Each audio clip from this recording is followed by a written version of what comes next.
The teachers are alive. They're not books. They are the very living essences of nature itself. What a strange person. Unbelievably powerful supercomputer that's running our reality, and we don't have a clue as to how to operate it. So when maybe you or somebody else creates an AGI system and you get to ask her one question, what would that question be? What's outside the simulation?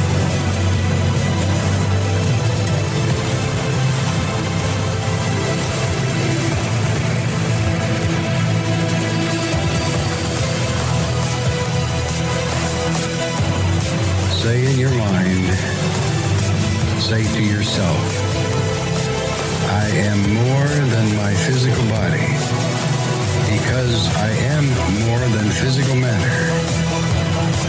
I can perceive that which is greater than the physical world.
Welcome to Lighting the Void.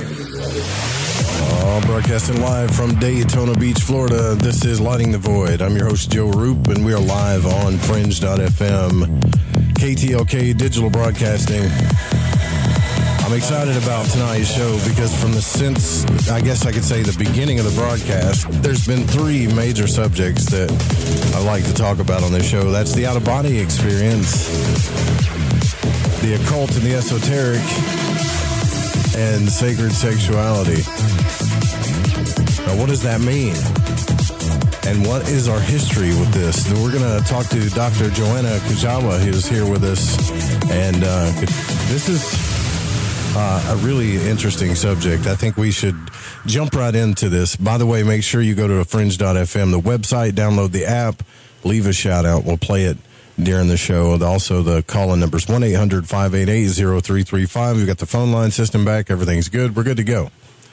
Now, Dr. Joanna Kujawa is the author of The Other Goddess, Mary Magdalene, and the goddesses of Eros and Secret Knowledge. She's a scholar and spiritual detective, and she received her bachelor's and master's from the Pontifical Institute for Medieval Studies at the University of Toronto, Canada, and her PhD from Monash University in Melbourne, Australia. She published in Best Australian Stories, the Australian Broadcasting Corporation, and was interviewed by our friends at Aeon, Byte, Gnostic Radio, Alex Sakaris at Skeptiko, and also Sacha Stone. And I am stoked to talk about this because I've got some questions. Thanks for coming on the broadcast, Joanna. It's good to have you. It's a pleasure to connect with you and your friends, Joe. Yeah, this is something big because I think what you're talking about, in my opinion, needs to be discussed way, way more because there's some big time hidden history here, wouldn't you say? Like some really deep hidden history that I think could unlock some real good things on this planet if we understood it. Absolutely. And I think especially in times like ours, we have to speed up awakening, and we cannot keep the very basic part of our being, which is also our spirituality, because I do not believe in the distinction or polarity between sexuality and spirituality that has to be explored and brought into light.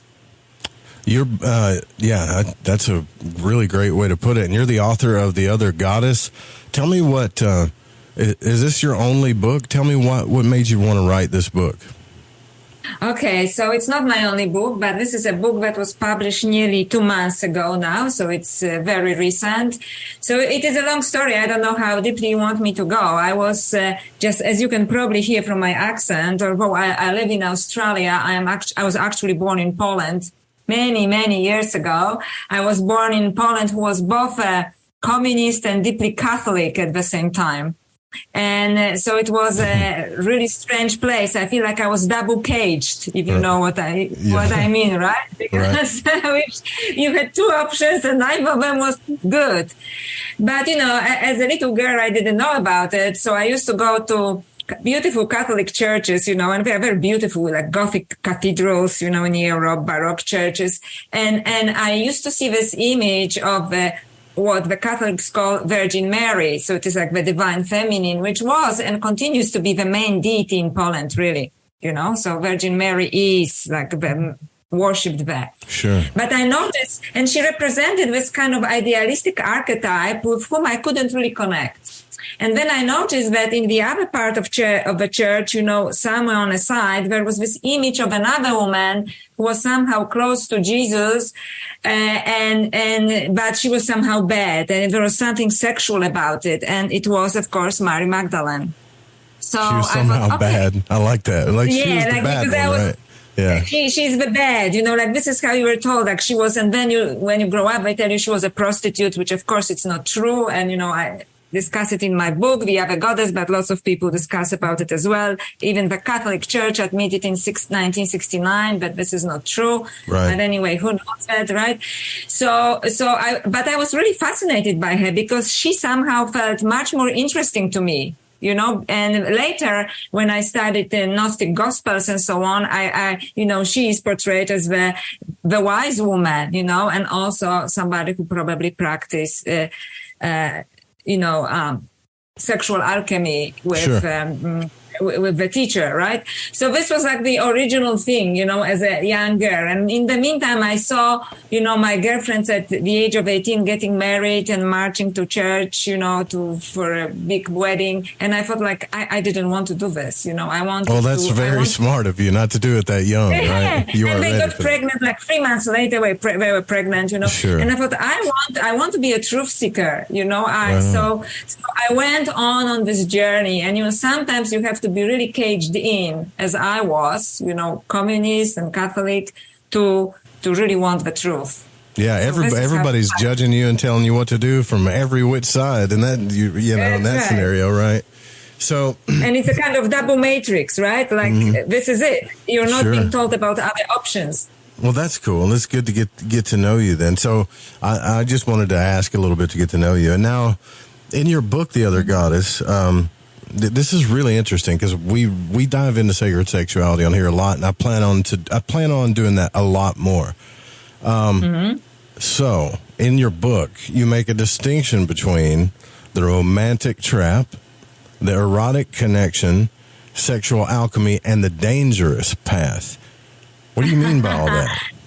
Yes, so that's actually, I think this kind of distinction was originally made, some of these distinctions, by Eva Pierrakos, and I elaborated on them in my book. So what is romantic trap? Romantic trap is what we usually fall into. Right? Mm-hmm. So it means we meet and, we like each other and we start to pretend. From moment one, we want to keep up this best image of ourselves, which is not necessarily true, Right, so we are not honest with each other. We play roles which we cannot sustain on both sides. So this is on both sides. So from the woman's point of view, I say you can wear that dress only that many times for the same man to the same effect. You know what I mean? Right. Eventually it wears off for everybody, right? And you cannot pretend. And if you continue to pretend, you actually don't show your true self, and you do not allow this other person to love your true self, and you really don't know the other person because you're both pretending. You image. Yeah. This image on a first date, when like the lights were kind of dimmed, everybody looked beautiful. That's how everybody looks on Facebook. Yeah. Yeah, it's like Facebook you, right? Yeah, which is completely untrue, right? Right. So this is the romantic trap. And this is unfortunately what the whole society is kind of going around, right? You know, the Valentines and so on. And then erotic connection is different from that. Because erotic connection actually creates a true response to Eros. So it's not only my own experience, but I also looked at the testimonies and collected testimonies of many people, some really fantastic testimonies, really. Mm-hmm. When people, they meet and they just know each other. You know, it's like knowing on a soul connection. You just feel like, wow. And not only they know each other, but they feel that through this connection, they know themselves. You know, this true connection. Yeah. You know what I'm talking about? It doesn't happen often, but when it happens, it's totally awesome. Yeah, it's also hard to let go of, too. You know. It's so hard to let go of, and that's why it is actually different from sexual alchemy, when I'm going to explain in a moment. Okay. So it is difficult to let go of, and in many cases, interestingly, it often happens when you cannot really be together. So all the testimonies that I got, you know, fantastic stories. If you want, I can share one, entirely up to you and your audience. You know, people were already like connected with someone else, or they couldn't be together, and this happens. And I think that the synchronicities that happen on this show are amazing. Know. And this happens because you meant to have this experience. It means to uplift you to another level, and you may know each other better than, you know, someone with whom you spent 20 years together, because it is kind of intuitive, deep, you know, erotic, but also spiritual knowing. And not every relationship has to end in marriage. I know people don't want to hear this, and especially as women, you know, I was brainwashed to this, that it has to be like that. But some of the most profound relationships on a spiritual level are built off erotic connections. Yeah, because family is one thing, you know, and this kind of experience is another. So there are, of course, moral issues and dilemmas here too, right? Sure. But Eros really doesn't care about it. You know, it creates this instant connection and wants you to know each other and itself and yourself. And then, well, you have to live with it. Right? Is this, do people connect erotic connections? Like a lot of these people say they're on twin flame journeys all the time too, don't they? I bet. Yeah, I think this is this kind of more new age parlance, you know, which they didn't use, you know, the twin flame. But when I was on Sacha Stone, actually somebody in a chat asked, is it like twin flame? But, you know, I didn't see this question. So I would say that this is what it is. Although I do not really believe I'm not sure I do either. That it's like you have only one soulmate. I think we connect, you know, we evolve. You know, I really work on my spiritual evolution. I'm sure you and your listeners too. So, you know, then you can connect with someone on a completely different level. You have this erotic connection with another person because you moved on spiritually. Do you know what I mean? Yeah, no. So that could be that. I'm just kind of like flustered right now because I've been going through this stuff. So go ahead. Sorry. I don't think that we have only necessarily one soulmate. We have a soulmate on, you know, when we are at the moment on our journey. And if we all have kind of leaps, you know, in our consciousness when we evolve, then we can meet another soulmate. So this is a erotic connection. So I don't know if you want me to give an example or just want me to move on to another definition. It's up to you. No, I mean, you can give an example. Like, are you talking about Okay. Because this one, you know, there's this one testimony. It was wonderful. I just published an article about it. And then the woman says, oh, this is exactly what happened to me. You know, she was with someone and someone else was with someone, and they met briefly and they had this total, you know, recognition of each other, you know, although they never met before. And they had a amazing also erotic experience. The reason why I'm not saying sexual experience, although of course it was also sexual, because it was so much beyond sexual experience. They actually had out of body experience, you know, like they said they actually had out of body. They saw themselves like they just levitated above the, you know, under the ceiling and so on. You know? Okay. So it was just like, so I don't even know this vocabulary for this, you know, astral or whatever, you know, experience and this instant recognition of each other. And then because, you know, they were attached otherwise, you know, that's it, basically. But it was like life-shattering, they said. It was life-shattering. And then, this is not the end of the story. Then 20 years later, you know, because they separated, went, you know, to their own ways. the woman was taking a course, to be celebrant for, weddings and funerals and, whatever. And she said that her first funeral rites would be of someone whose body just arrived in her hometown. And, if she would be willing to do her first funeral rites. And she agreed to it. And it was the body of this man.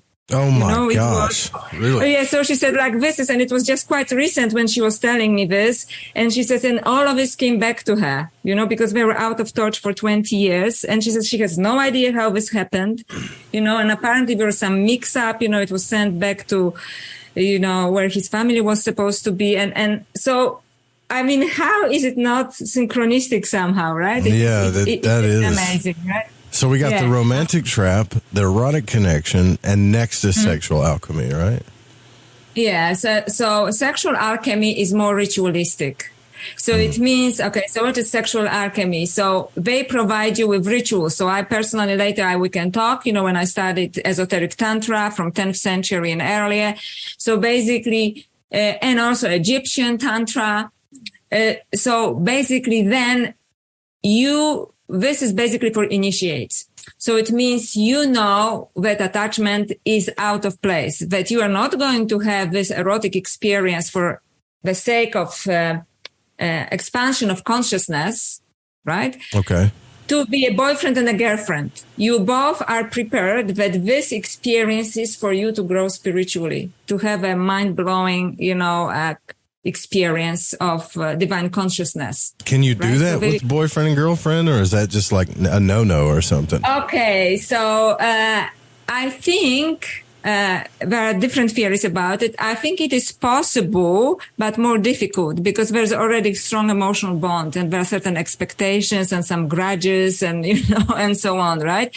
And this has to be but if two people are really spiritually evolved, and they understand that this is not just a regular sex, although it is deeply sexual as well, It's a ritual, pleasure. It's spiritual work. It is a ritual for the sake of evolution, your own evolution, and it is separate from your relationship to this man or to this woman. It is possible. It is just a little You know what, though? You're right, because it's really hard. Because if you have an erotic connection, you're like, okay, we're going to do this thing, right?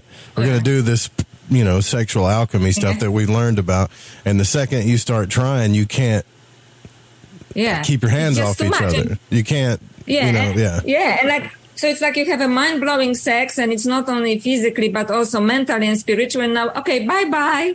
Not many Okay, actually, I don't think I want to see you again, right? Yeah. Not many people can do this. So that's why in sexual alchemy, it's very often there's this initiation, and there's a spiritual teacher. I know guru is not a popular word, but, in Hinduism, it still is, and I'm talking about a particular framework here.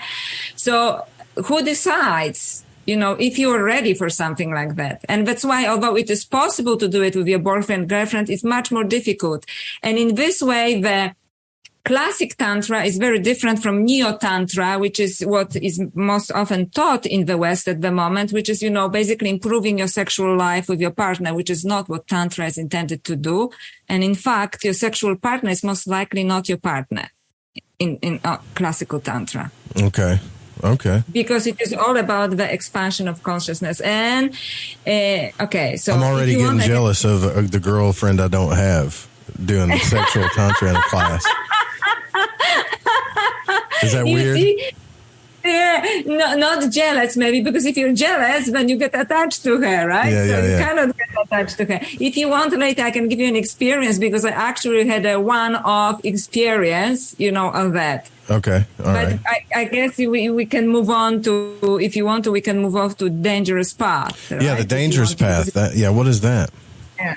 So dangerous path, it is, for example, in America, you had this fantastic writer, from the beatniks, Jack Kerouac on the road. Do you recall him, Jack Kerouac? No. And there's this film recently on the road with Kristen Stewart, but he wrote this book on the road.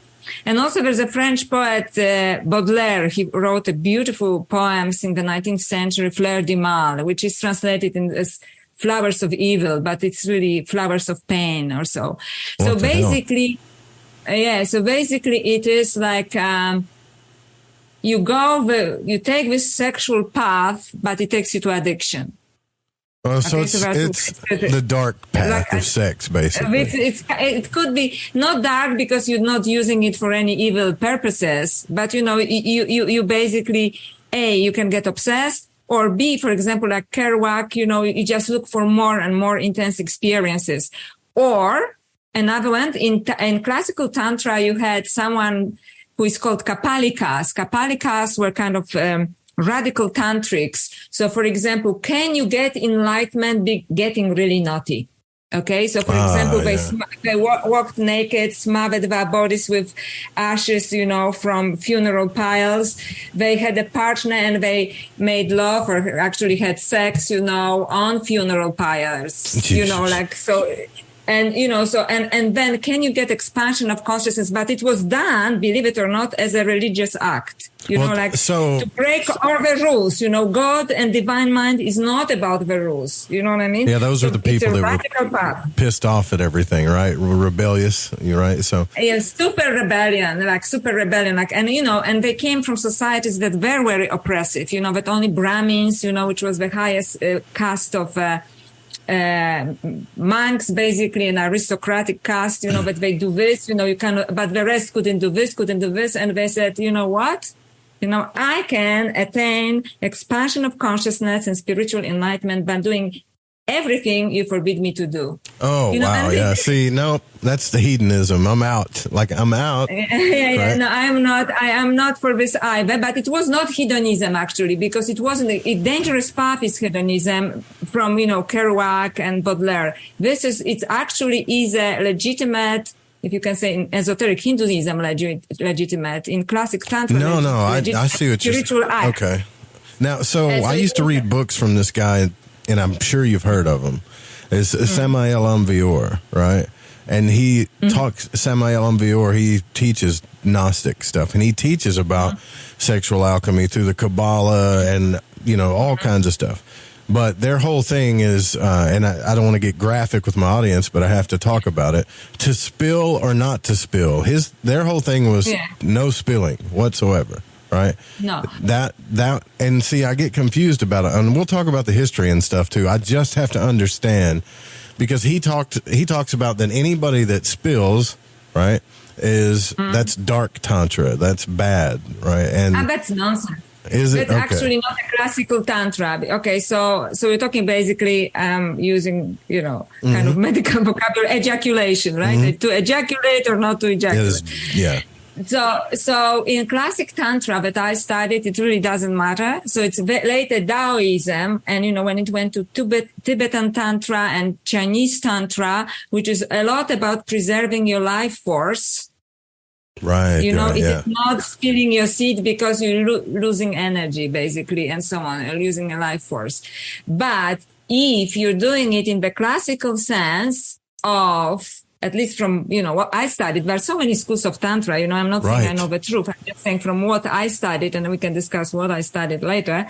It is that it really doesn't matter, because this is not about preserving life force. It's not about sublimating, because another form of Tantra says you don't ejaculate, so you sublimate your seed, so energy can move upwards rather than downwards and so on. That's a legitimate school as well. But basically, the early Tantra is strictly about expansion of consciousness through sexual act.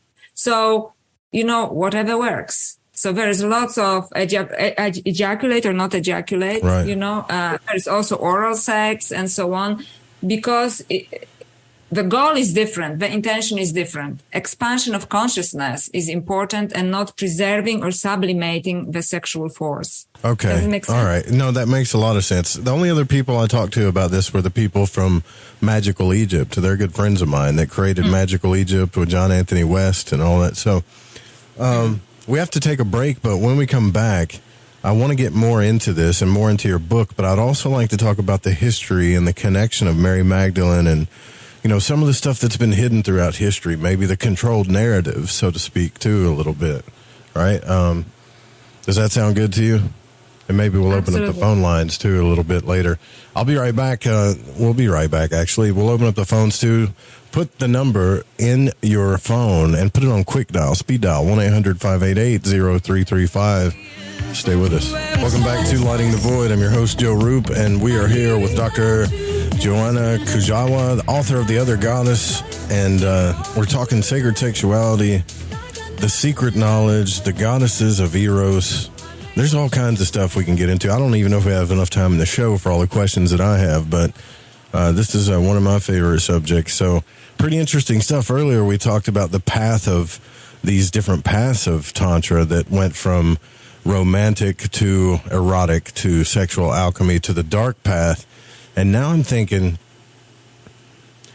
where did we lose this knowledge, right? Because, Joanna, because like I've studied the Essenes, and I've studied a lot of Gnostic Gospels. I've also studied Dr. Stylianos Ateshlis, and then, you know, with studying all this stuff, I feel like putting this stuff together in my head, and I really feel like Jesus, John the Baptist, and Mary Magdalene were Essenes. I think the Essenes have something to do with this, and that's connected to the ancient Egyptians, I think. I mean, maybe you can help me with this, but this whole mystery of love and sacred sexuality, how is it? Has it been hidden from us? That's just my intuition, that it's been massively hidden from us for a reason. Absolutely. You know? I think it was, I think that I'm just giving my theory and then we can move to history, right? So my theory is that, you know, sexuality is a powerful tool, and, you know, it is a powerhouse. We all know it, right? If you're an adult, you know, teenage even, you already start to, you know, be perplexed by this. And I think that some people kept this knowledge to themselves, you know, to use it for whatever reasons, usually malevolent, I think. And they didn't want us to use it because I think it's like every tool, it can be used for good, you know, or for bad. And somebody up there, so if we talk Gnostic language, the archons, you know, they didn't want us to use this knowledge for our spiritual evolution. So this is my kind of theory. But also, when you look historically, there sacred sexuality is present in most religious traditions, but on esoteric kind of fringe, you know, talking about the show, on a fringe. And I think that there are two reasons for this. One is the one I just mentioned. They just didn't want you to have access to a very powerful tool. And another one that they openly state, it is that it can be too easily misused. So they were afraid, they said, that it can fall into the wrong hands. Misused. Okay, so I study magic and practice transcendental ceremonial magic, right? So like misused in what way? To manifest certain things, or? I guess to manifest certain things, yes. Yeah, okay. So, but I think that this is a lame excuse because some people already use it. You know, there's quite a bit of this on the news, you know, in recent years for malevolent reasons. So I think that it's more likely that for some reason, I do believe that there are some forces that do not want us to evolve, you know, and certain things, including sacred sexuality, is a power source for our spiritual evolution. And also, how can we evolve spiritually when we reject one core part of ourselves, right? Which is our sexuality, our eros. So as long as we keep this kind of polarity in our being, such as masculine, feminine, you know, sexuality is good, you know, other thing, asceticism, no, sexuality is bad, asceticism is good, and so on. I think we are so conflicted that true spiritual evolution is not possible. So I don't know why, and I don't know who, I cannot point, you know, and my finger at anyone, but I think that actually it was not an innocent forgetfulness, so to speak, because these traditions existed everywhere, but you have to be initiated. Or, I don't know, maybe you had to be initiated simply because they were afraid of mainstream reaction too, you know, because there were rulers. You know, there are rulers who wouldn't like you, you know, like all religious rulers, you know, it's just like a big, you know, no, you know, it's still that way in the Western mysteries too. Yeah. So like in Rosicrucianism or maybe the Golden Dawn path, they have three stages of the mysteries, right? And then one, it's elemental. The second one is learning how to do, you know, astral and meditation.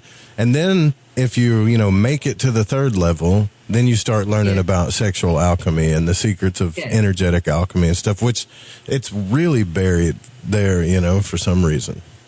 But maybe they want people just to give them some credit. Maybe they want people to understand that it is about expansion of consciousness. It is about, joining with the divine or cosmic mind. You know what I mean? I don't know what kind of vocabulary. It is not about like, quick sex, because this is what people sometimes think. So, how can we get a little bit more weird sexually? And this is not what it is about, right? It is deeply sexual, but it is for your spiritual evolution. And it is not a contradiction. So I think that perhaps they want you to know maybe basic meditation. So the feeling of expansion of your mind. Right. Right. That is, and then, this is another tool. But first, you cannot learn about quantum physics without knowing about Newton first, That's me. Yeah, you're right there. So yes, so maybe because of that, they just want to prepare you mentally that this is the state you can achieve, and now you can take it even higher. So if you cannot fly an aeroplane, you probably shouldn't be an astronaut. You know what I mean? So this is what. That's a really good way of explaining it, because. Yeah, I go into a lot of spiels about how Aleister Crowley, when he left the Rosicrucian Order, the Golden Dawn, the Magical Order, he just started telling everybody, well, this is about the secrets of sex, and then there's all these books about the moon child, and he had several concubines, and you can even read some of it's demented, right? But he spilled it's kind of sick, and he spilled the whole secret of the male and female energies coming together, right? But I don't know. I think we have to be ready for it in a way, right? Yeah, it is like for everything, we have to be ready. So, I think that maybe some malevolent element there, that because certain things were suppressed, female sexuality especially, and so on, but sexuality in general. So let's say men always had more freedom, sexual freedom than women, but men were also not taught how to respect their sexuality or anyone's sexuality, right? Right. So that's not good. That's not good. But this element that, you have to achieve certain level to go to the top of it, I think it's healthy in some ways, because you have to know the basics before you move higher. So what's your theory? Do you have a theory historically when this got buried, when the secret got really buried? Well, so it was actually always on the fringes of all religions, right? But so in this way, so it was always present. It was just, kind of hidden. So I can only speak about, the goddesses and female sexuality, how it was suppressed, because then there is a history to it. But actually sacred sexuality was always present, but you had to be initiated and esoteric terms.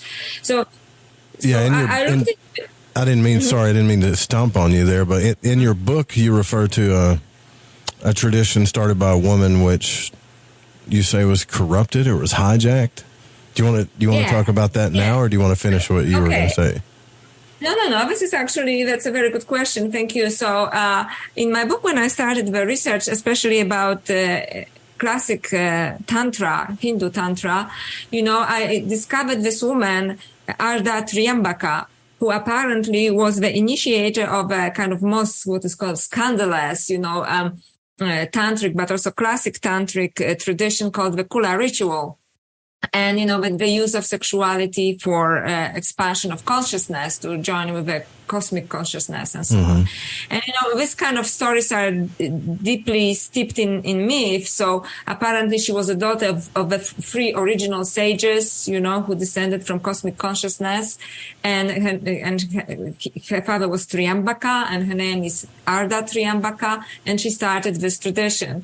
And then this tradition was transmitted orally, through oral tradition from woman to woman, different yoginis, and especially in northern India and Kashmir, which is between India and Pakistan nowadays. And, then it moved to Tibet through the tradition of Dakinis, and these women also apparently had the power of moving between dimensions, which means, they were like Shakti's energies, cool. So they could disembody as well, right? So this is a long-standing tradition now, especially in some parts of Tibetan Buddhism. And so this tradition was transmitted by women. And then, different conquests happened and so on. And women were basically silenced. And also because they were not allowed to have an education, they relied on men to transmit this tradition in writing, right? Otherwise, it was only oral tradition. So in the 10th century in Kashmir, there was this Brahmin philosopher, amazing mind called Abhinavagupta. And he invited also women and Buddhists and everybody to his court, so there are some women philosophers and women tantrics and mathematicians in his court. And he wrote down the major work on tantras called Tantra Loka, or the Light on Tantras. Tantra Loka is in Sanskrit. And chapter 29 is on the Kula ritual. And I spent a year and a half of my life, treating my academic job to pay the bills, just as a bill payer. With a translator of this work, who is, by the way, a Catholic priest and a Sanskrit scholar, with a Tibetan monk, and with a Swami, from another city in Australia, Adelaide, I studied once a week. We met and we studied the Kula ritual. Now, when I'm saying studying, it was completely Platonic. We just, read from Sanskrit and, tried, because it's very encoded. Again, it was encoded so people don't understand what's going on. Right? Sure, yeah. So it's very poetic and it's encoded, so just to understand the meaning behind it, right? So this is this tradition. So right from the beginning, and I know that Abhinavagupta practiced it, but he was keeping it in hiding because it would be looked down upon, by other people, right, from his class, because he was an upper class, philosopher and so on, and you're not supposed to be doing such things. So, however, so this was only orally handed down, handed down until Abhinavagupta. So in 10th century, he wrote it down in his Tantra Loka, in his The Light on Tantras. And chapter 29 in this work is about sexual Tantra, because Tantra is basically joining with divine mind, right? And sex is only one method for this, right? Okay. So it's Tantra, that's necessary. So he did this. And then, somehow, because, we live, and I'm using it very loosely, patriarchal society. When I say patriarchal, I don't mean against men. I just want to make it clear, because patriarchy sends men to war. You know what I mean? Patriarchy is not good for women. And you mean specifically our spiritual society and religions have been run by men. Religions, but the whole society. Like it is just, whoever is running it, right? So very soon, this tradition was basically used and continues to be used by even, the most famous gurus, they start to use women for the expansion of their own consciousness. Because in this tradition, which honors female sexuality, and I had the experience of this, if you want, I can share this with you. I've got a friend that's had an experience like that, where she was used for something like that too, so. Yeah, I had a good experience because I didn't have experience with guru. I had a spontaneous experience. So what happens, it is that according to the tradition, a woman is transmitter of this energy through sexual act, and this energy spills on men. And then they both achieve, the cosmic awareness for whatever period of time, right? So I didn't have it with the guru, thank goodness, I just had when after the study group one day, I had just like we were talking, I had it was many years ago, significant relationship ended, and I just was very loosely dating someone. And with this person who also had some spiritual insight, I had this experience. Wow. Of cosmic consciousness. But strangely enough, I fulfilled the criteria, and I was already initiated because I was initiated. So I was already initiated. So I had this experience, fulfilled certain criteria, such as I was not attached to this man. I studied the scriptures from the Tantra and so on. So, and I had this experience of cosmic consciousness, and it's really, if you want, I can explain this. Sure, yeah, so please. Basically what you feel, because, it involves, I don't know if your audience is familiar with Kundalini energy, right? Yes, which is like an energy at the bottom of your spine according to Hindu tradition. And then during the lovemaking, I actually felt this energy waking up at the bottom of my spine. And it was a very strange experience because it was me, but it was much wiser and much older me, if you know what I mean. Like, they evolved me, and I felt like, wow. And it was just, and he felt it too right away, that it's happening within me. And it started moving upwards, exploded in my heart. And then I actually lit up, like a bulb, and it was physically visible, You could see it with your eyes. He was just like, wow, just as well he had some spiritual, insight, because he knew what was going on, although it was unexpected because we didn't plan on this. In fact, in many ways, it was very casual. And then it moved to my throat, in my head, and for a moment it stopped there, like it was almost trying to make up its mind. And then it moved in one direction, and it was very conscious energy. It wasn't like some dumb energy. It was like very wise energy. And it decided to give us this vision, and it basically exploded. And this cosmic consciousness, I saw, how do I call it? I stopped perceiving the world for this, time when it happened, as material. It was I just saw like sparkles of energy everywhere, and then it spilled on on this man as well. Do you know what they call that in the Golden Dawn? They call that Luke's energy, or LVX energy. Yeah, like light. Lux is light. Yeah. And actually it was very difficult to function after that normally, because I was like in a different dimension, basically, until I stepped down from this. So I considered it an act of grace. I was initiated, and it happened, and I fulfilled certain criteria. It was a one-off for me. I'm not a tantric teacher. I don't know how to experience it again, but I really considered it like a gift of grace, because I know it is possible because I had it.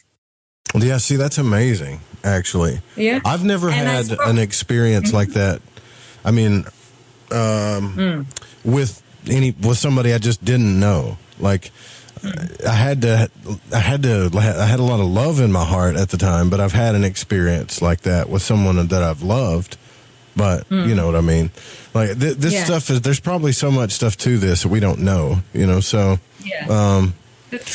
That's right. So I'm just talking about my own experience. Sure, and I just recently was talking to another scholar, Jeff Kripal, who had a similar experience, but he doesn't want to talk about it anymore because he got lots of beating, from Hindu community about it and so on. Oh, really? Okay. But he wrote a book about it many years ago, and which is exactly about this, and for him, this energy was actually spontaneous. He was not even with a partner, he was just hit by this Kundalini movement. Yeah, that's really cool. See, I want to learn how to do that too, just by myself as a man, but anyways, I want to get into a little bit of the history too. So you say you make a sudden turn to Mary Magdalene and your book, and you say that she's part of this lineage of these ancient goddesses. So this is not something I'm familiar with, although I've read a lot about Mary Magdalene in the Gnostic Gospels and stuff like that. In the Apocrypha, things of that nature. But how did you come to this conclusion or this theory that she's a part of these ancient goddesses? So then basically there are a few things, and then I also later we can return to the Essenes, because I have a connection between her and Egypt and Essenes, so we can discuss it later, which I discovered. But basically, many years later, I went with two Australian men who were on an archaeological journey in Jerusalem, and they took me to the Church of Mary Magdalene on the Mount of Olives in Jerusalem. It was an Eastern Orthodox church. And the first time I saw a different representation of Mary Magdalene in the church, she stands there, very powerful figure, not the penitent figure, like in Catholic churches. Her hand extended, and she has an egg in her hand. And there is a medieval story about it, which I will not go into it because I don't think it's very smart, the story, she just wanted to prove that resurrection was a real thing. So she went to Rome and challenged the emperor, and he said, the resurrection is not possible. And she says, if it is possible, the egg will turn red, and apparently turn red. So this is the medieval story. But I looked at this, this her standing there with her hand extended, and I thought she actually offers some secret knowledge to us. That's a symbol. And also I remember from Nimna, goddess Ninma from Sumer, which is, at least 5,000 years ago, she's portrayed in the same way. Okay, so symbolism is the same, except that she stands in front of the tree of life and knowledge, and she extends the fruit of life and knowledge to a human figure. Oh, okay. Okay, so it's the same. So I thought, like, it's this egg story is just a medieval mind making up stories. You know what I mean? Because this is much more ancient. No, there's some big symbolism to that, to the egg and everything. The symbolism. Similar goddess Inanna, which is an Assyrian goddess, also, which is a little bit, maybe 500 or so after Nimna, is portrayed in a similar way. And both of them are portrayed with the symbolism of a tree or a reed or a branch, which also supposed to be a portal between dimensions. Okay, between life and death and between dimensions. Then Isis, is portrayed with an ankh, which is basically, it's like the same symbolism just put together, because ankh is more, and she's also connected with this. And also, obviously, she's also connected with life and death and resurrection, because she temporarily resurrected her husband Osiris, right, to conceive a child with him, right, to Horus, and so on. So I thought, like, there's all of this symbolism leading up to Mary Magdalene of goddesses offering secret knowledge to humanity. And all of these goddesses were also very deeply sensual. You know what I mean? There was some sexual alchemy, some sexual magic associated with this, and also transitioning between life and death or between dimensions, because this is not clear. It is just like they are in the axis of the world, they said. So basically they can open portals. Okay, and they are portrayed with this way. Right. So I thought this is very interesting, this is very interesting. And then later, because as you know, we're discussing until now, interested in esoteric Hinduism. And for example, goddess Kali, like Mary Magdalene, is portrayed in the same way, like all of his goddesses in red with a skull, so the same symbolism. So these goddesses go actually transculturally. And they are deeply, all of them. Which would make it a really high egregore if you see the same, because I noticed stuff like that too. You see the same symbol or the same movement through the gods, and they all do the same thing. Then that's probably representing something that's having to do with that for sure. Like, there's a lot of Gnostic texts about this stuff too, though. Man, there's so many questions. I got my head spinning right now. Sorry. Yeah. I got so many questions. So, for example, Periatics and Nasines, Tobias Churton wrote about it, and I mentioned in the other goddess as well, also had tantrics, exactly like Kula ritual, actually.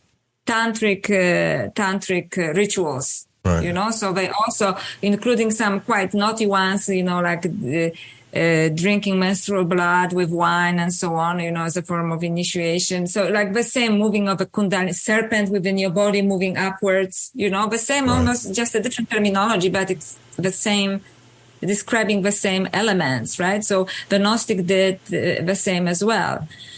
But if you want, I can now go back to, because we were talking about Essenes before, and they are somehow connected to Egypt. Would you like me to cover this? I would love to talk about that. I mean, we're at the top of the hour. We have to take our break here, but I do want to talk about that because it's a big mystery that I think we need to search more. I think everybody needs to get your book. Where can they grab your book at, too, if they want to start their study on this? Your website is... I think it's my website, but I think the best place is, love it or hate it, is Amazon, because it is there, book depository, but Amazon, because my publisher put it there. So it's probably, the other goddess on Amazon. Yeah, guys, this stuff is just as important to me as a host, as astral travel, magic, all of it runs together.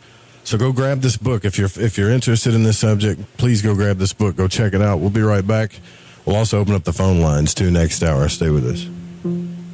Host Joe Rupe here with Dr. Joanna Kujawa, and we're talking about, in my opinion, there's lots of subjects that we talk about when we talk about the mysteries.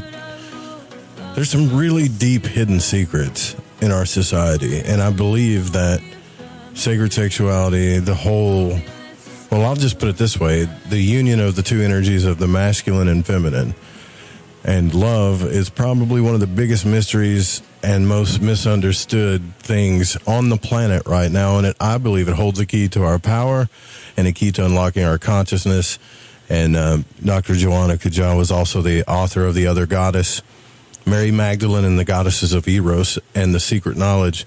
And I think that we should continue this journey. And I really do appreciate you coming on the show and talking about this, because not just writing a book about it, but going on a campaign to really bring it to the public, I think it has to be a part of your spiritual purpose, to help people with this. So thanks for coming on the show. Thank you. Pleasure to be here. So I want to get into the history of this a little bit more. I'm a big fan of Dr. Stylianos Sateshlis or Daskalos. Also, any books you can find on the Essenes or what the Gnostics have to say about, John the Baptist, Mary Magdalene, and the Divine Feminine. I believe, in my opinion, that it was not just a hidden secret for power, but also a guarded secret on purpose. And you and I discussed that earlier. Like, I really want to get your opinion on this.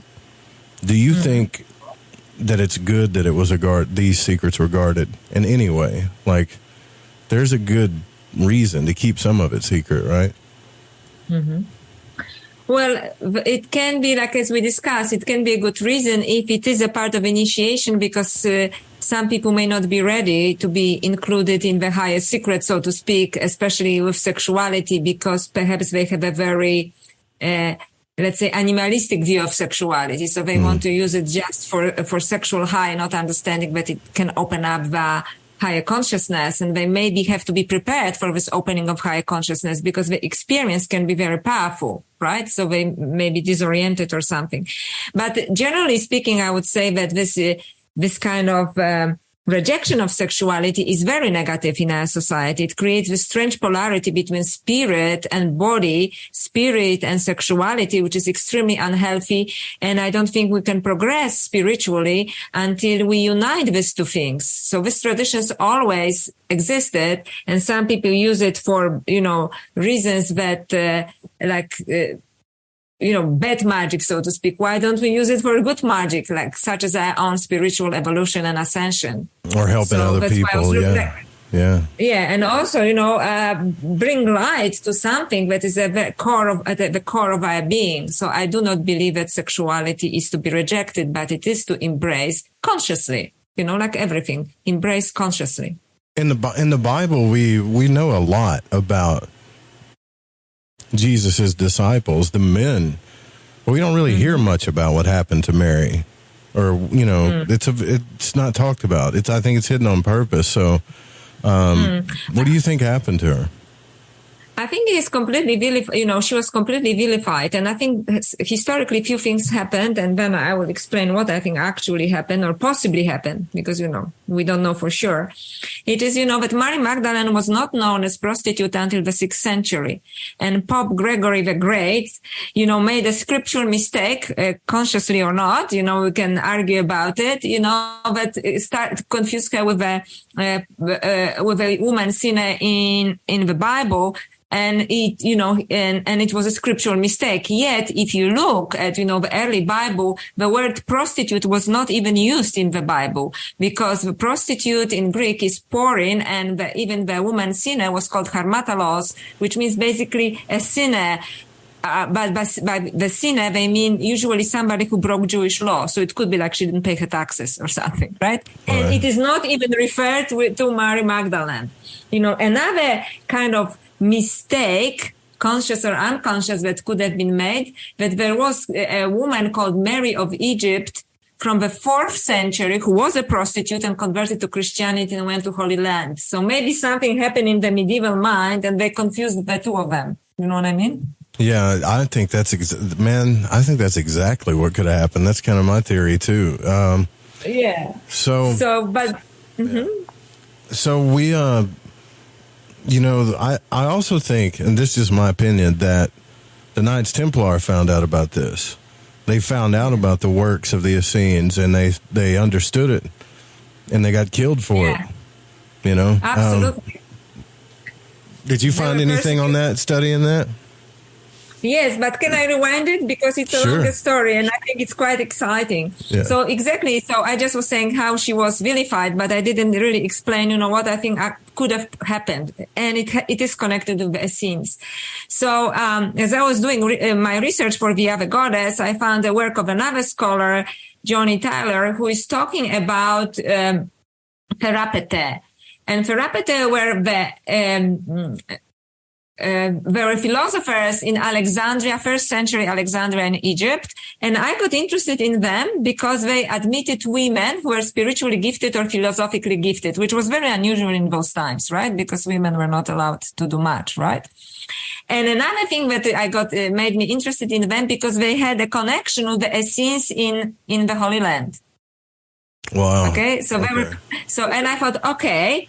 So they had the connections with Essenes. They allowed women to come to their, to teach with them. They were also called healers and they were connected. And this is where my, goddesses story also comes, to the temple of Isis also, because we're interested in, initiations in, temple of Isis. Mm-hmm. So I started to ask, I just kind of imaginary journey in my head. I thought, what if Mary Magdalene, because there's a connection that Jesus could have had with the Essenes that we know, right? What if Mary Magdalene, after the event of crucifixion, went to Alexandria? Because I always thought that it was a natural place for her to go, because all the disciples had to disperse because they were persecuted, right? So I thought, what if I were Mary Magdalene, I would have, educated, smart woman, right? I would have gone to Alexandria to a bunch of people who are actually accepting women who are philosophers or spiritually gifted. So I started to do research. Yes? No, go ahead, please. So I started to do the research. Sorry, I just got overexcited because I love this topic. So I started to do the research, just what if research, right? If there was a woman in the first century Alexandria that could fit the description of Mary Magdalene. And in the National Library of Israel, in the open source, I found that, that they talk about famous alchemists, Mary the alchemist, Mary the Jewess, or Mary the prophetess that arrived in Alexandria in the first century. She opened her school of, spiritual alchemy. Not the alchemy that is materialistic alchemy, which converts, base metals into gold, but, that talks about ascension and spirituality. Yeah. And that she lived in the first century Alexandria. I also found that Zosimus, third century famous alchemist, who was in Akhmin, and tell you why I think it is important. He said that one of the greatest alchemists in the world was Mary from the first century, who was called Mary the, Mary the alchemist, Mary the Jewess, or Mary the prophetess. Really? And he was in Akhmin, from Akhmin, and in Akhmin, it was where the Gospel of Mary Magdalene was found. Right? So I thought there was some tradition there already. You put all this in the book, all your findings. Yeah, and stuff in the book? So this is my research in the book. When I talk about Mary in part 2 of my book, when I talk, what happened to Mary Magdalene afterwards. Right? So this is my theory, and I understand that it is, to a degree anecdotal, because it has to be what if, because, there are no sources about her. But if you trace it, I think it's a very exciting journey, and I think it's not a coincidence that the Gospel of Mary Magdalene was found in Akhmin, and the guy from 3rd century, a famous alchemist, Zosimus, in Akhmin actually tells us about Mary, the alchemist or prophetess, who was also Jewess or partially Jewess, because he talks about it, arrived in Alexandria in the 1st century and opened her school. And he says that she could open her school because she was not fully Egyptian. She was either Jewish or partially Jewish, because an Egyptian was not allowed by law to teach alchemy because of, laws in Egypt. So wow. I think it's an interesting possibility, right? So no, that's amazing. Yeah, see, I've studied a lot of stuff about this, and I have not found any. The only thing I found out about that was I looked into the story of Hypatia. They made a movie about that too, of Agora. Yeah, Hypatia was great. Yeah, and she had really dedicated students, dedicated people that listened to her. So Yeah, but she was much, she was later, right? Yeah. So she was like in 4th century. When this Mary the Jewess or Mary the Prophetess or Mary the Alchemist, it's the same woman. She just came under different names, depending from which angle you were looking at her. Arrived in 1st century Alexandria. And I think that for me, maybe I'm just dreaming, but that for me really fits Mary Magdalene. And I think it's a real possibility. That there's a direct connection to, and I'd like you to talk about this if you can, between what you know about it, between sacred sexuality, the Kundalini, high magic in the astral realm, so to speak, right, which is kind of like the spiritual realm. And a lot of people really get into this. They want to have an astral experience, especially through sacred sexuality. And my head spins because I've been practicing magic for years, and the only thing that ever triggered that was either a really deep, intense ritual that, where I was trying to blend the two together, or love, right? So I'm not an expert on this, but I think that this is one of the most hidden secrets. And I'm not just talking about the act of physical sex. I'm just saying I think this is the biggest hidden, most powerful secret on the planet, is this mystery right here. I do. So I do, and I absolutely agree with you. And that's why, I was writing Via the Goddess, because I was trying to explore it for myself, especially that I had the experience like that, and then I had to somehow relate to it, right? So for this reason, so this book is partially, trying to find answers to this. And as I said, I think that it is the biggest mystery. For some reason, we are not being told about it. We really have to put lots of effort to find out something about it. And I think it can be actually the key to our spiritual evolution. That's why I actually wrote this book. But obviously I couldn't explore everything. I just went through the traditions, in which I was interested. And it seems that this thing was present, and it is accessible to us, and we have to somehow very painfully, sometimes do research and find out. And yes, either it happens spontaneously, but you cannot count on a spontaneous experience, right? No, you can't, right? You have to do the work until you get it. You have to do the work. Yeah, right. You have to. And I had supposedly spontaneous experience, but I did lots of work, for years before it happened.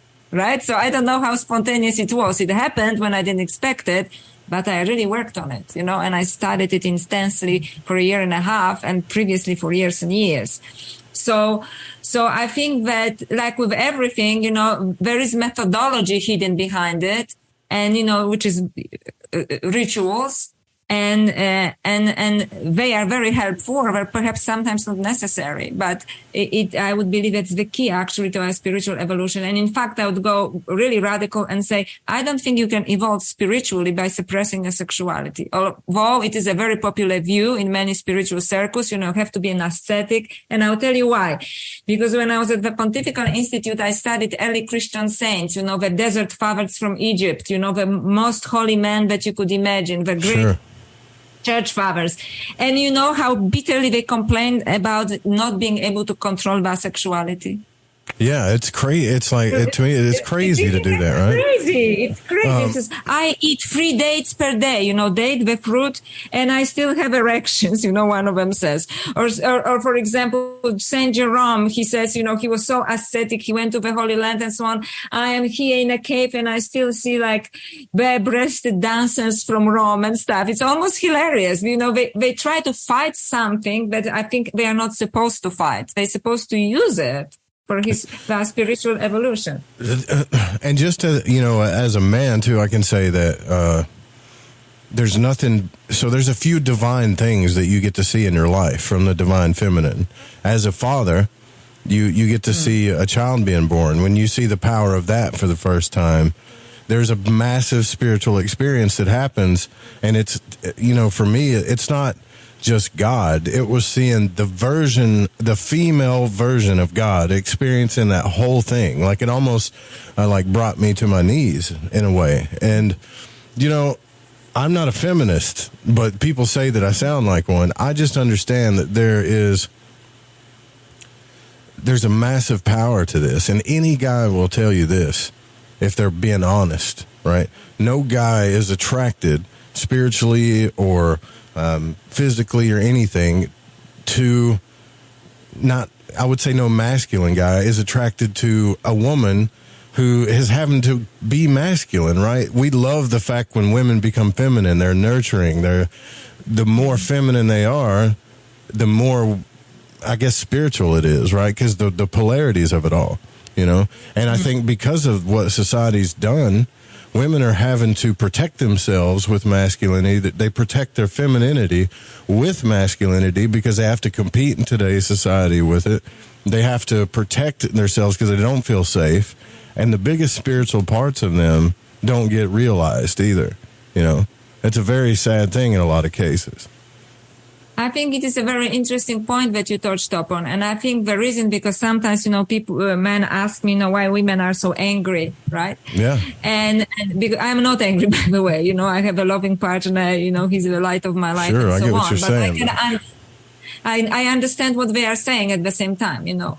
And I think because probably women, you know, feel that, you know, exactly that they were taking advantage, you know, that they were abused, you know, they were giving birth, you know, they were being abandoned, you know, they had to deal with the whole, okay, so fantastic sexual alchemy, but then you get pregnant and have a child and he disappears. Okay, like it's just the worst thing you can do, you know, at the time. Yeah, right? yeah, at the time, right, and so on. So I think that, and I discussed it actually recently on another show, you know, that the feminine kind of energy power is also a mystery to a woman. You know, like when you grow up, you feel this sweet power within you, which is being born, you know, once you realize that you're a woman, you know, and also biologically you realize that you're a woman. And it is a mystery to you and you feel its power, but nobody ever told us how to master this.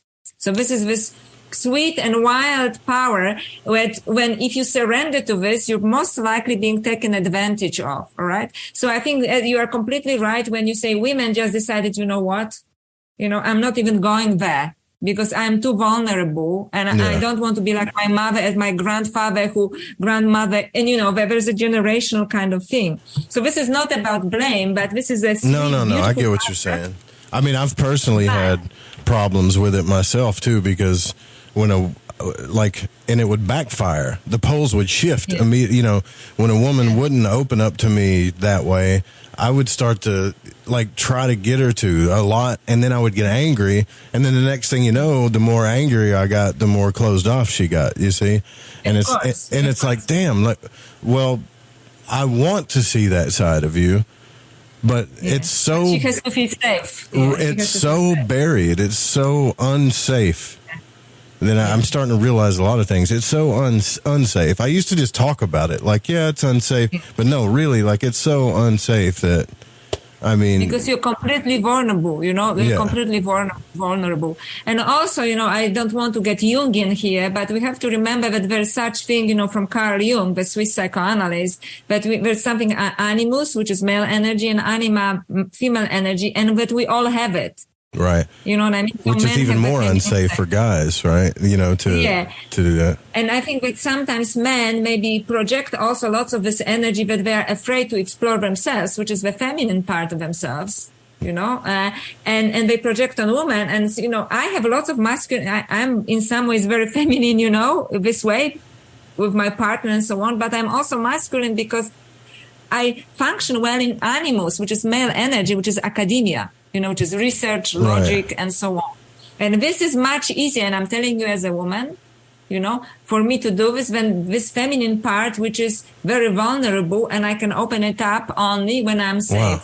And the fact I want to give, you know, a male audience here kind of a hint that the only reason why I felt safe to write such a personal book, you know, and about Eros and my own experience and spirituality, because I feel safe because I have a loving presence of a man in my life whom I completely trust. Otherwise, I wouldn't feel safe to write the book.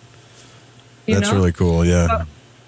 So I wouldn't, I know I'm being honest completely with him and with everybody. I wouldn't write this book if it was not that, you know, I felt safe to write it because of him, you know, so. Oh.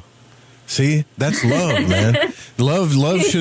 Shouldn't love bring out the most creative parts of everybody? right? And creativity, that's the thing. And creativity is we're little mini creator gods. We're children of God. So anytime we get put in a childlike state where we can create, there's something massively divine about that. And I think it unlocks secrets too, you know. Yeah, that's right. It's a lot of secrets, you know, and that's why children are creative when they are safe. And I think the feminine energy is like that too. But so we all fear this for some reason because it's such a great mystery. This is a part, you know, both for women and men. So recently when I was giving interview actually on Sacha Stone, and he said, you know, what about divine feminine? You know, we as humans have to evolve. And I said, Sacha, you're completely right. But we cannot evolve as humans if one part is completely, you know, fearful all the time. We fear this. It's powerful. It's beautiful. It's sweet, but it needs encouragement. It has to be noticed. It has to be nourished. And it goes for both women and men. Yeah, this is amazing. And then we can evolve. You know? Yeah, so I think we went to... Mm-hmm. I mean, understanding these polarities, I think, is amazing, though. It's big. So what do you think will happen if, based on the book that you wrote, if we all came to an understanding as a human race of this and we fixed it, do you think it would launch us into a new era, maybe? Absolutely. I think lots of people are talking about ascension, and I think there's no ascension until this happens. And I'm just going to paraphrase from Abhinavagupta, the 10th century tantric philosopher from Kula ritual, you know, the sexual ritual, when he says, and when this happens, we will be walking like goddesses and gods on earth. Yeah. Right. So, you know, we fulfill our potential because now, including me being a woman, you know, and I would consider myself rather, you know, feminine woman, you know, I primarily function in a masculine environment. So we are all very good with technology, which is very masculine form. And it's not men. I'm just talking masculine as energy and intellect. This masculine energy of technology, of medicine and so on. And this other part, this mysterious, sweet, you know, part, and wild part maybe too, because we don't know much about it, the intuitive part, you know, that only esoteric philosophers talk about, is completely, largely, maybe not completely unexplored, you know. So, and if we bring it up to the surface, you know, the heart intelligence, people talk about emotional intelligence, the heart intelligence. And if we bring it to the same level that we brought the masculine mind, you know, and I'm talking about energy here, not about man. Sure. Then we will be walking like there's no need to ascend. We have already ascended. We just didn't wake up one part of ourselves. Yeah, that is true. So here, look, I'm totally with you on this. We're going to open up the phone lines too. So you guys, actually, we can go ahead and take this call and then we'll take a break because I don't want to leave you. Well, never mind. There's music playing. Well, we're going to go ahead and take a break. Someone's got me on music hold on the phone line. What's up for that? All right. We'll be right back. 1-800-588-0335. We'll take your questions, too. Stay with us. I got to text this person back, but I've been playing No Diggity, No Doubt on the station for 4 weeks now, and I had this secret competition going on that I would give someone a T-shirt, the first person that complained about that. And finally, somebody texted me today, and they were like, can you turn that song off? That song's been playing on 9 times a day. And I was like, finally, somebody complained about it. It was a little marketing test I did. So whoever you are in Atlanta, I'll be texting you back and getting you a T-shirt out. But that was for you. All right. So we have a very special guest tonight, Dr. Joanna Kujawa, who's also the author of The Other Goddess, Mary Magdalene, and the Goddesses of Eros and the Secret Knowledge. And the phone lines are open. You can call in at 1-800-588-0335. Whoever called in earlier, I'm going to try you again, but it had hold music on there, so I don't know who you are. But you called back. Great. So it's 253 area code, it looks like. Who are we speaking with? Oh, this is Todd. What's up, Todd?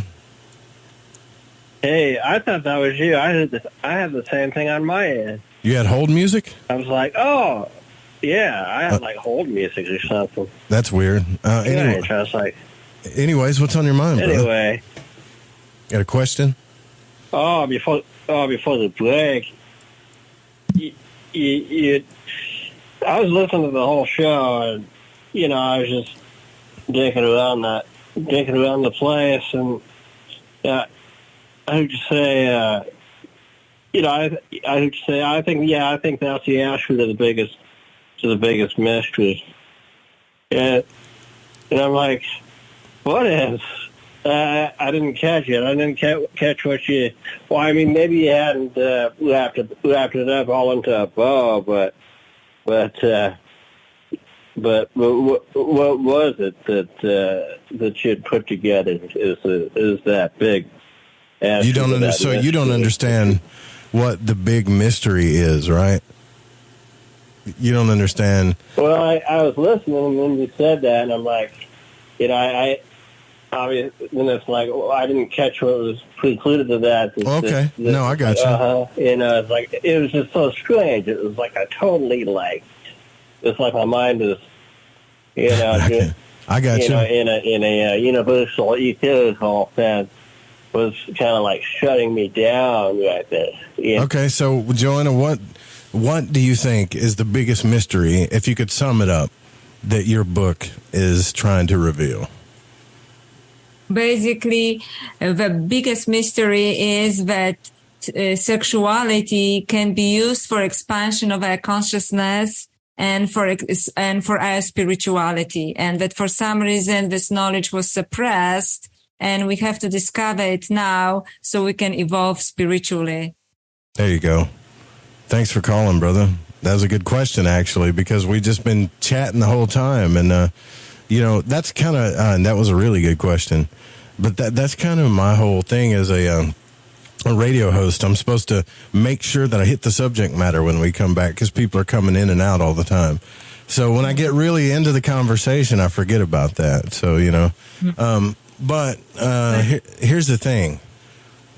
Yes, I think this is the biggest thing, but I know people want to know when it comes to this Kundalini experience.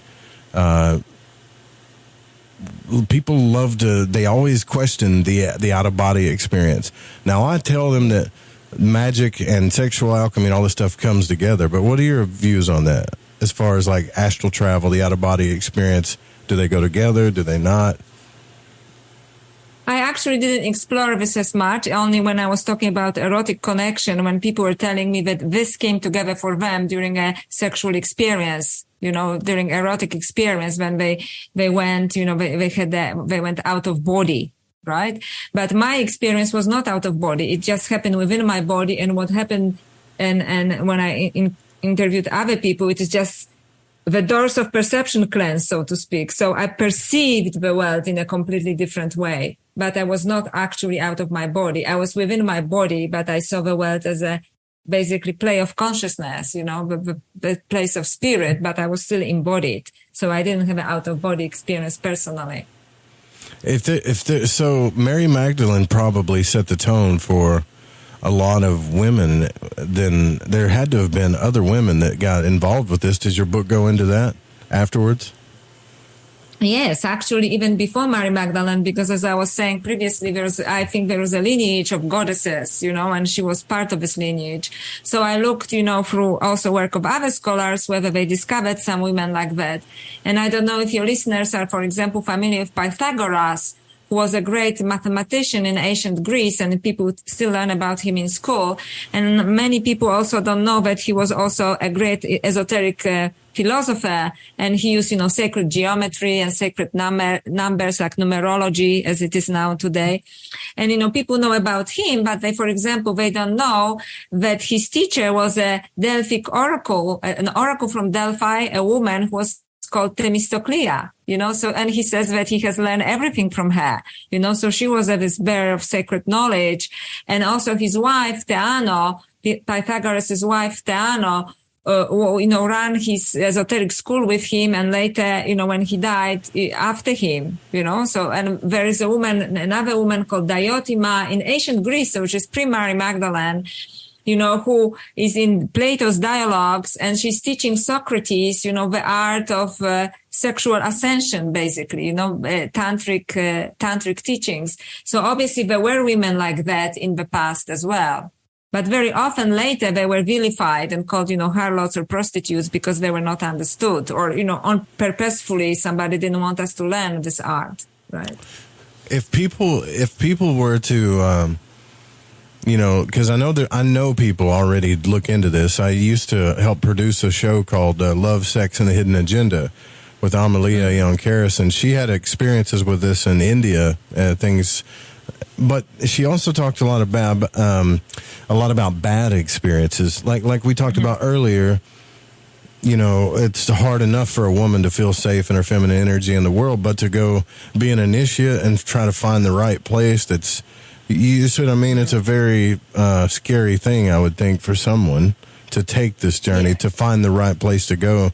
Do you talk about any of that stuff in your book? I just very briefly have a short chapter about it because I wanted to focus on the positive, on the light side, because there's enough about, every part of sexuality. But I talk about it briefly when I talk about the use of women for, by gurus, especially, which is especially harmful, for expansion of their own consciousness. So they they tell women that this is a tantric experience and they basically have sex with them. Right? Or that's they use kind women of what she talked about too. She said that happened. Yeah. And this is quite unfortunate because it's basically abuse of their own power. And it happens a lot, and unfortunately it happens a lot that this kind of attitude still prevails. So the knowledge that was supposed to actually to own a female sexuality. So, we can both ascend, and men actually in tantric teachers needs a woman to do this because she's she's like a transmitter, and then this light spills on the man as well. So they use women sexually either for purpose of their their own spiritual, upliftment, or just they use them sexually. And unfortunately, it happens a lot, and both in India and in Tibet, and lots of Western women who, seek, secret knowledge and join different groups sometimes have this kind of experiences, and this is really damaging and sad. I just mentioned it in one chapter of my book, but I didn't go very deeply to it, although I know lots of people to whom it actually happened, and it was very disappointing for me to hear, because I spent quite a bit of time, over a decade, with a teacher from whom I learned a lot, but just, from teachings. I didn't have any relationship with him, and then later learned that he was actually using women. Fortunately, not me, for this purpose. And it was a shock of my life, I must say, that he was doing this. And apparently, and since then I know that happens quite often with people you would least expect. They misuse knowledge. They misuse knowledge, it is like, anything, in science, you can do it for good, you can do it for bad. And the same with this, so it's quite unfortunate that some people that you would think are enlightened or very close there, they actually, the temptation is there to use the power, for your own benefit. So use another human being. And I think both men and women do this, because I know personally, I've heard women talk about doing this too. But the thing is, there are people out there that want to figure this stuff out and be safe about it. And this is why when people ask me questions about it, I say, I like to talk about, well, like you say, maybe it was good that it was secret, but also some of the people that are keeping it secret are using it for their own purposes as well, especially in history. Yes. So it's kind of a thin line, but I always tell everybody, and just do your own research and just try to be as safe as possible, because people are going to look into this, they are now more than ever. And especially in a guru-disciple relationship, you are asked and you enjoy this kind of surrender, because you want to completely trust, because this person is transmitting teachings to you, right?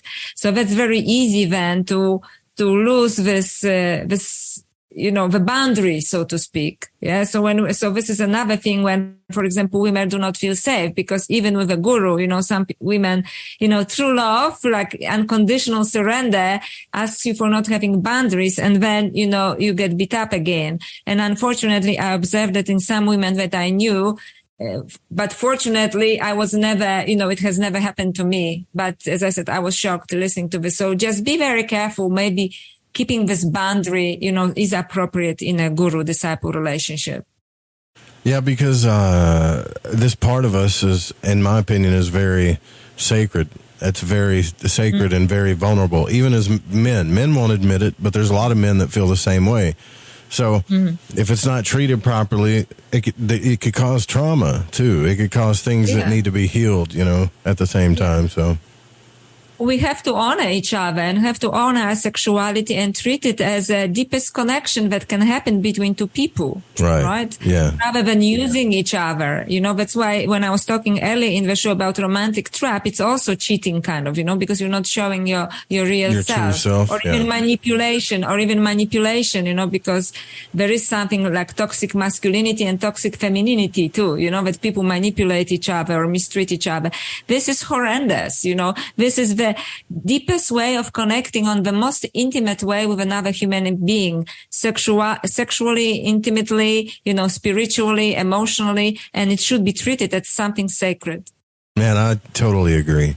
Yeah, because we're raised up in a society where you ever watch those YouTube videos, it's like, well, if you got a Lamborghini, I'll hook up with you, or you can buy me a house or whatever, and they got all these, everybody's doing it for all these different purposes, when I think if you really look into this stuff and you study it, the Genesis story, the Kabbalistic ciphers, pretty much a lot of the Western mysteries too, kind of cover this up, that this is sacred and this is what we were supposed to keep sacred. Even the idea of marriage, right? Maybe they knew this, and I don't know what you think, but maybe back in the day they knew that it was sacred and that people were trying to control it with marriage and, make doctrines about it and stuff. Like, who knows? I don't know. Yeah. Marriage sometimes was controlled, because it was a social arrangement, right? So like people, sometimes both sides, women and men, historically, when you look, they didn't have a choice whom they marry. It was done for, dynastic reasons or familial reasons or business reasons or also controlling sexuality and so on. So it was not necessarily, in fact, quite rarely connected to true connection and love, so this is almost like a modern invention, love for marriage for love. I'm sorry. Speaking of love, did you find that was a part of the process? Like, can you open these centers up, I guess you could say, and have these types of connections and open these things up without love? Like with just using maybe the animalistic stuff, right? Because I know people are thinking about that. No, animalistic, no, because actually there is this kind of distinction between eros and animalistic sex, which can be great sex, and you don't have nothing to say to each other afterwards, right? Like, wow, it was great, and now like, what's your name again, right? People say about it all the time. I had great sex, but no connection. Yeah. It is possible to have great sex and not to have any connection with another human being. That's an animalistic sex. I have no judgment about it, but it's definitely not love, and it's not even erotic connection. Right. You can have great sex and you have no connection whatsoever. Right. So these are two different things, right? And I think people very often confuse, Tantra, for example, with Kama Sutra. Kama Sutra is about that, how to make sex more pleasant and better, nothing wrong with it. Yeah. And nothing wrong with it, go for it. Couples should go for it, why having a boring sex life? But that's not Tantra. Tantra is a spiritual approach towards sex. So this got buried in, I think, when this is my opinion based on that movie Agora, and I can't wait to read all of your book. I've only looked into some of it, right? But I think this got buried when Alexandria got buried. I think because there was the Gnostic Christians, and then there was the Jews, and then there was like the Romans, and they're all the pagans they were all trying to kill each other. Basically back in the day, and the Council of Nicaea had to come around and, let's make a doctrine so everybody can get along. And I'm wondering if that's when a lot of this stuff got buried, Yes, I think that, like Miguel Conner says, the empire never died, right? So Roman Empire is an interesting concept, as you mentioned, Nicaea, when they basically, get rid of Gnostics pretty much, right? Mm-hmm. But for example, even when you talk about goddess spirituality and, goddess sexuality, goddess Isis, who started in ancient Egypt as this, full-on, sexy, beautiful goddess Hathor, then she was translated into Isis, got more magical powers also, and became also more motherly.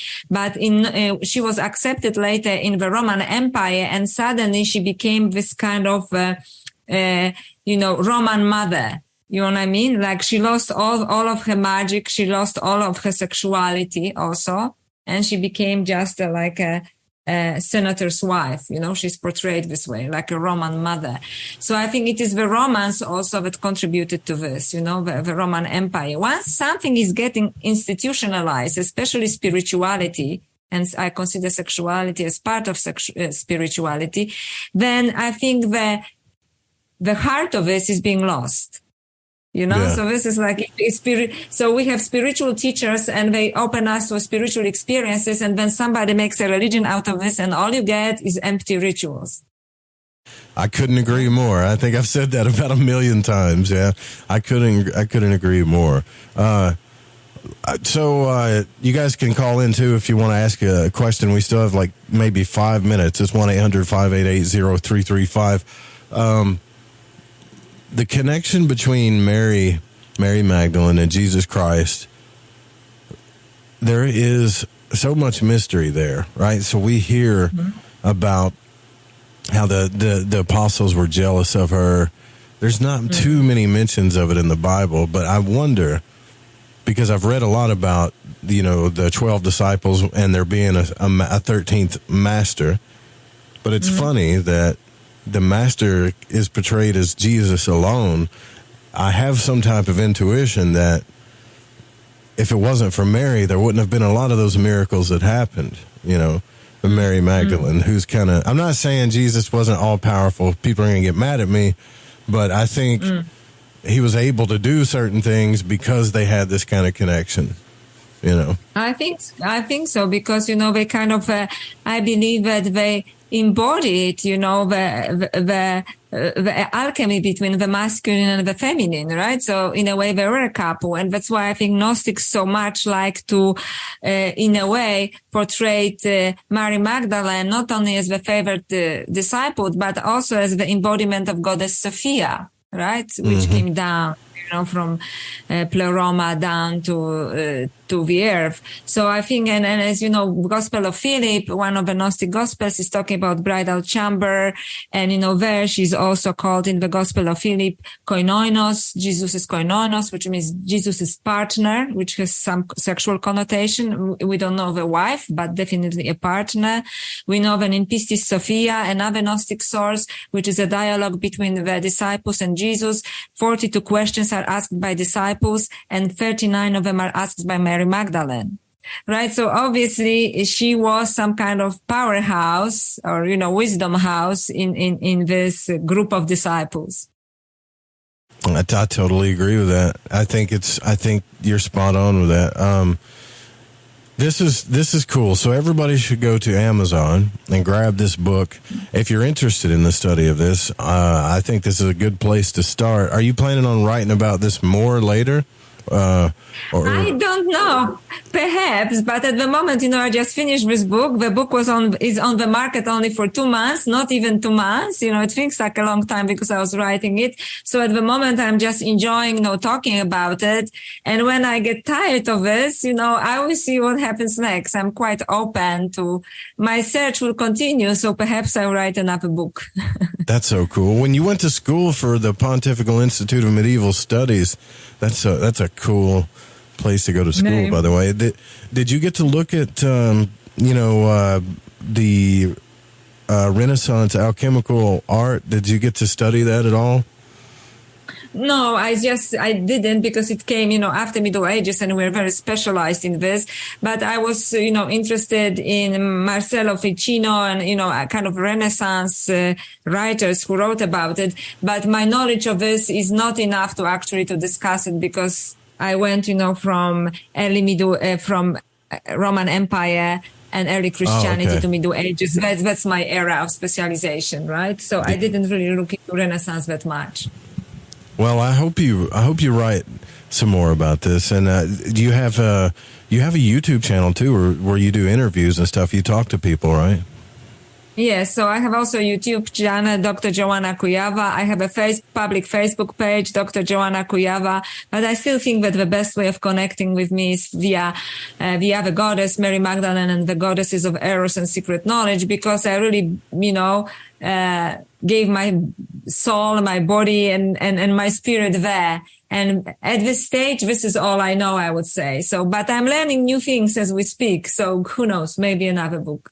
I think this is, I think this is paramount. And I will tell you this, for me personally, and I want people to know this, we have so many crazy synchronicities on this show, right? When I bring people on, every time I bring a guest on that I've never talked to before, it's a massive synchronicity that something's happening in my life, whatever the problem, whatever the discussion is. And then we'll have listeners. I promise you this is going to happen. Listeners are going to contact me later and say, who was that you talked to? What's her book? Because I went through this thing or whatever, and I need to talk to her, so yeah, make sure that, did we give out all the links that people can get a hold of you, right? The website, YouTube, all of that. Yes. Thank you. Thank you so much for coming on and talking about this. It's been really great. Thank you, Joe. It was a great pleasure chatting with you. You guys make sure you go check out the book too. Go to the website, www.joannakujawa.com. I'm going to leave all the links in the archives. Massive amounts of archives coming out to tonight, maybe early in the morning. So it'll be a part of that.